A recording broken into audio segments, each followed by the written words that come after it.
दोस्तों सिचुएशन ऐसी हो गई है अब कि ट्रंप साहब की ना ही दोस्ती अच्छी ना ही दुश्मनी।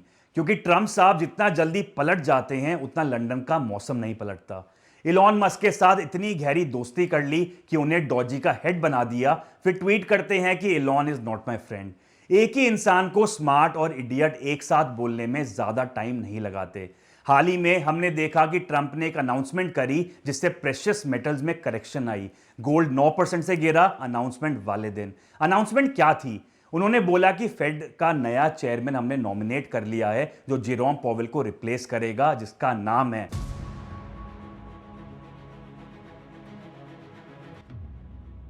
Kevin wash. अब केविन वॉश के नाम से पूरी मार्केट हिल गई। क्यों? क्योंकि केविन वॉश जाने जाते हैं एज द पर्सन जो स्ट्रॉन्ग डॉलर को सपोर्ट करते हैं, और डॉलर और मेटल के बीच में एक उल्टा रिलेशन होता है, मतलब डॉलर ऊपर तो मेटल नीचे। लेकिन ट्रंप साहब जीते उन स्टेट से हैं जहां ब्लू कॉलर जॉब्स उन्हें लानी है, क्योंकि ये उनका वादा था। तो उसके लिए डॉलर को वीक करना ही पड़ेगा, क्योंकि वीक डॉलर होगा तभी फैक्ट्रीज यूएस आएंगी, जिससे एक्सपोर्ट बढ़ेगा और वो अपने वादे पूरे कर पाएंगे। और इसकी वजह से फाइनेंशियल इंस्टीट्यूशन जैसे JP Morgan, UBS, city bank इतने बुलिश हैं गोल्ड को लेके, जो ये प्रिडिक्ट कर रहे हैं कि गोल्ड 2026 में 5500 से $6000 पर आउंस क्रॉस करेगा।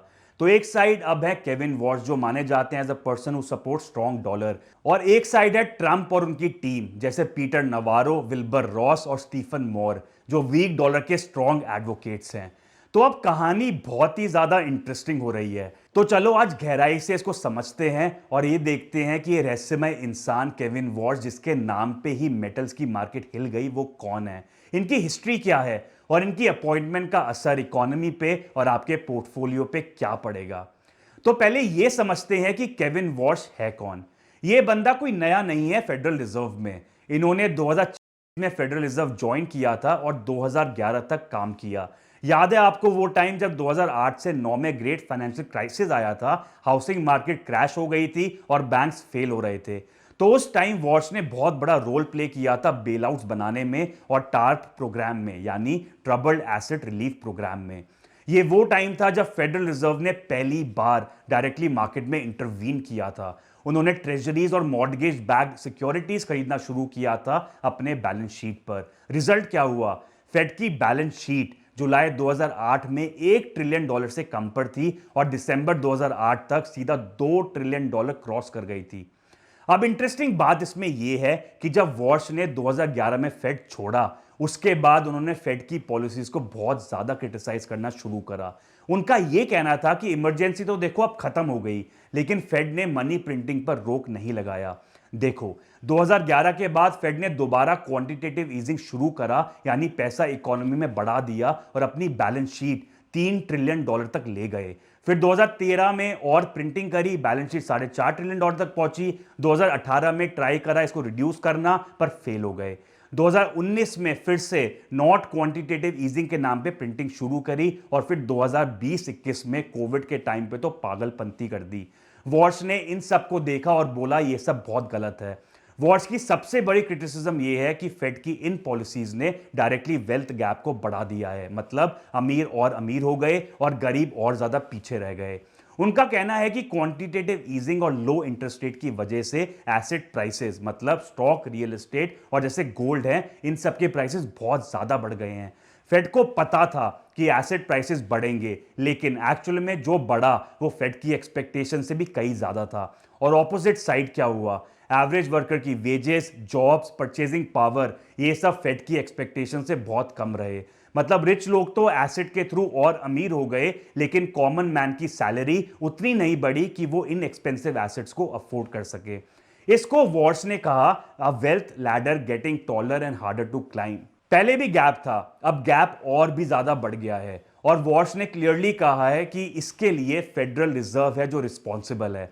दोस्तों, बहुत लोग ये कहते हैं कि कैपिटलिज्म ने ये इनइक्वालिटी क्रिएट की है, फ्री मार्केट की वजह से प्रॉब्लम्स और बढ़ी हैं, लेकिन सच्चाई तो ये है कि गवर्नमेंट और फेडरल रिजर्व डायरेक्टली रिस्पॉन्सिबल हैं इसके लिए।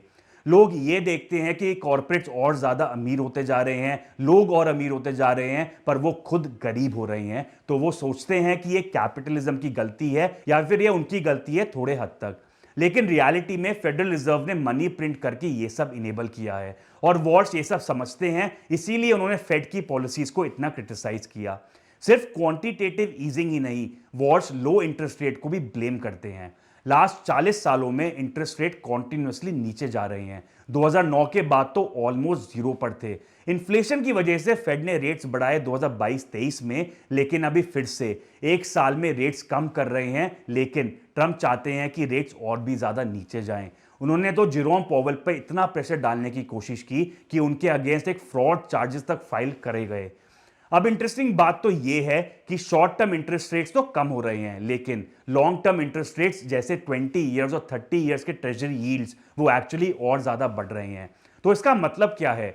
अगर शॉर्ट टर्म रेट्स कम होते हैं तो गवर्नमेंट इजीली बोरो कर सकती है और ज्यादा स्पेंडिंग कर सकती है इकोनॉमी में। लेकिन जब गवर्नमेंट ज्यादा बोरो करती है तो मनी सप्लाई बढ़ती है, क्योंकि डॉलर्स लोन के थ्रू क्रिएट होते हैं। मनी सप्लाई बढ़ने से देखो क्या होता है, इससे प्राइसेस बढ़ते हैं और जिससे इन्फ्लेशन आती है। तो रैशनल इन्वेस्टर्स ये सोचते हैं कि अगर इन्फ्लेशन आगे वाले टाइम में और ज्यादा बढ़ेगा तो हम 20 से 30 साल के लिए लो इंटरेस्ट रेट पर लोन क्यों दें। इसीलिए वो higher long term rates demand करते हैं, मतलब जिससे यील्ड्स जो हैं वो और ज्यादा बढ़ती हैं। अब यहां पे आता है एक बहुत important twist. Banks actually interest rate levels की इतनी परवाह नहीं करते, क्योंकि वो अपना पैसा इन्वेस्ट नहीं कर रहे, वो आपका पैसा इन्वेस्ट कर रहे हैं। आप अपना पैसा बैंक अकाउंट में डालते हो, जैसे सेविंग अकाउंट, चेकिंग अकाउंट या फिर मनी मार्केट फंड्स में रखते हो। वो पैसा बैंक यूज करते हैं ट्रेजरीज खरीदने के लिए। बैंक्स को सिर्फ स्प्रेड की परवाह है, मतलब वो आपको 0.1% से 0.5% तक इंटरेस्ट देते हैं और गवर्नमेंट से 4.8% तक कमाते हैं। उनके लिए ये फ्री मनी है। लेकिन बैंक्स अनलिमिटेड ट्रेजरीज क्यों नहीं खरीद सकते फिर? क्योंकि ये रूल है जिसको कहते हैं सप्लीमेंट्री लेवरेज रेशियो। ये रूल कहता है कि बैंक्स को लिमिट है कि कितने ट्रेजरीज खरीद सकते हैं, क्योंकि ट्रेजरीज भी रिस्की एसेट होते हैं। याद है सिलिकॉन वैली बैंक का कोलैप्स? वो भी ट्रेजरीज की वजह से ही हुआ था, जब उनकी वैल्यू गिर गई थी।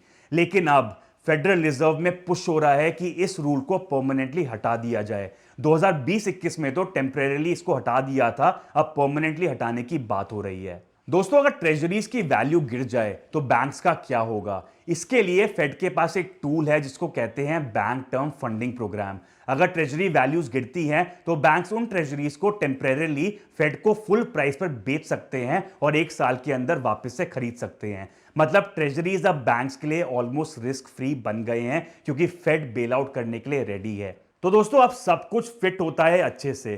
ट्रंप को मिलेगा lower short term interest rate जो वो चाहते हैं, वॉर्स को मिलेगा स्मॉलर फेड बैलेंस शीट जैसे वो चाहते हैं, और बैंक्स को मिलेगा अनलिमिटेड एपेटाइट फॉर ट्रेजरीज, क्योंकि लेवरेज रेशियो रिमूव करने की बात हो रही है। वो अनलिमिटेड ट्रेजरीज खरीद सकते हैं, जिससे डिमांड बढ़ेगी और लॉन्ग टर्म ट्रेजरीज के भी प्राइसेस ऊपर जाएंगे। और जैसे हमें पता है, प्राइस ज्यादा तो इंटरेस्ट कम, क्योंकि उल्टा रिलेशन होता है प्राइस और इंटरेस्ट रेट में। और गवर्नमेंट को मिलेगा easy borrowing at low interest rate across the entire yield curve.